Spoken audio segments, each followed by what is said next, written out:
খেয়েছে না কিছু? ইঁদুর খেয়ে আছে। ওই মানুষের ঘরে ঢোকে ইঁদুর যদি থাকে তো ইঁদুরটা খড় দিতে মানুষের ঘরের ভেতরে ঢুকে যায়। কামড়াবে না তোমার?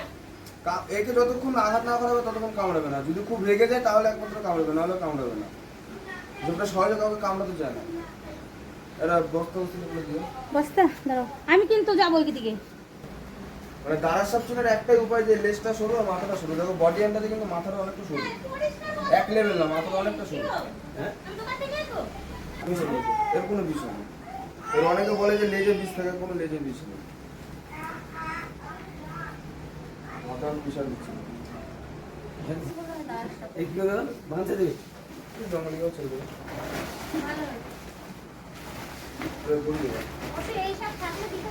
এইসব থাকলে যে কোনো বিষয়টার ফল আসবে না।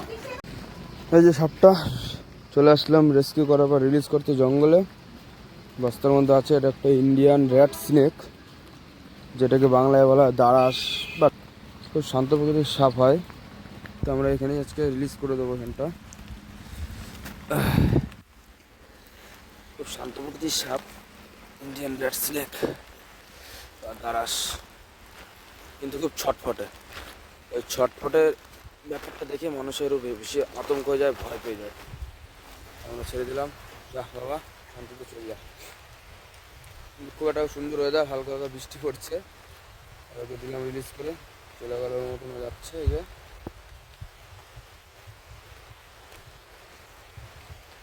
সাপটা খেয়ে আছে, এর জন্য খুব একটা রানিং না, তো ধীরে ধীরেই যাচ্ছে। ছেড়ে দিলাম, যা। কিছুটা খেয়ে আছে, ও পেটের এখানটা ফোলা, এর জন্য খুবই আস্তে আস্তে যাচ্ছে, রানিং না। চলো আমিও বেরিয়ে যাই, বৃষ্টি পড়ছে খুব তাড়াতাড়ি। বস্তাটা বাইরে ফেলে দিতে হবে, জঙ্গলে ফেলা যাবে না, বৃষ্টি পড়ছে। তাড়াতাড়ি বাড়িতে যেতে হবে, নাহলে ভিজে যাবো। দেখা হচ্ছে নতুন কোনো ভিডিওতে। চলো টাটা।